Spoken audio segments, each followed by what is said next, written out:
નમસ્કાર દર્શક મિત્રો, એસડી ન્યૂઝ ગુજરાતી ચેનલ પર આપનું સ્વાગત છે અને હું આપની સાથે વૈશાલી પુવારુ કરીશું નજર આજના સમાચારો પર। ડાંગથી મહારાષ્ટ્રીયન પહેરવેશ પહેરી મરાઠી ઓળખ બનાવી લૂંટેરી દુલ્હન ટોળકી ઝડપાઈ। ડાંગ જિલ્લાના સાપુતારા પોલીસ સ્ટેશન વિસ્તારમાં થોડા મહિનાઓ અગાઉ નોંધાયેલી એક છેતરપિંડીની ફરિયાદના આધારે સાપુતારા પોલીસ મથકના પીઆઈ આર.એસ. પટેલની ટીમે લૂંટેરી દુલ્હન ગેંગનો પર્દાફાશ કરીને કુલ 6 આરોપીઓની ધરપકડ કરી। આ ગેંગ લગ્ન કરવાના બહાને યુવકોને નિશાન બનાવી લગ્નના ખર્ચના નામે રોકડ પડાવીને છેતરપિંડી આચરતી હતી। સાપુતારા પોલીસની ટીમે આ ગુનામાં 55,000ની રિકવરી પણ કરી। ડાંગ જિલ્લાના સાપુતારા પોલીસ સ્ટેશન હદ વિસ્તારમાં થોડા મહિના અગાઉ એક લૂંટેરી દુલ્હન ટોળકીને લઈ પોલીસ મથકે ફરિયાદ નોંધાઈ હતી, જેમાં લગ્ન કરવાના બહાને યુવકને છોકરી બતાવી લગ્નના ખર્ચ માટે યુવક પાસેથી રોકડા રૂપિયા કુલ રૂપિયા 1,60,000 પડાવી છેતરપિંડી કરવામાં આવતી હતી।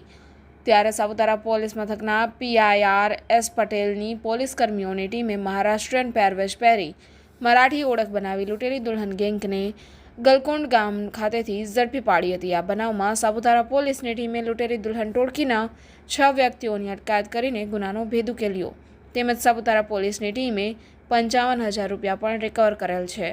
આ બનાવને પગલે સાપુતારા પોલીસે આરોપીઓની અટકાયત કરી આગળની કાર્યવાહી હાથ ધરી છે। Reporter Sushil Pawar, SD news Gujarati, Dang. વધુ સમાચારો જોવા માટે બન્યા રહો સંદેશ દર્શન ન્યૂઝ એટલે કે એસડી ન્યૂઝ ગુજરાતી ચેનલ પર।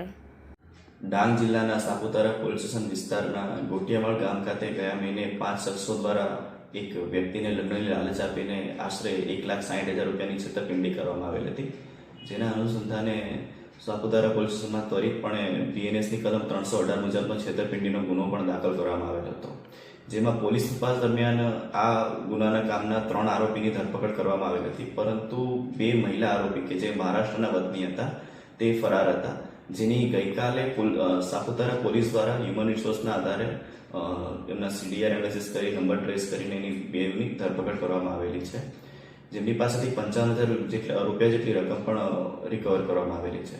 મારી પ્રજાજોગ વિનંતી છે કે તમે કોઈપણ પ્રકારની લાલચમાં આવીને છેતરપિંડીનો ભોગ ના બનો તથા તમે જ્યારે પણ શંકા જણાય ત્યારે નજીકના પોલીસ મથકે જાણ કરશો।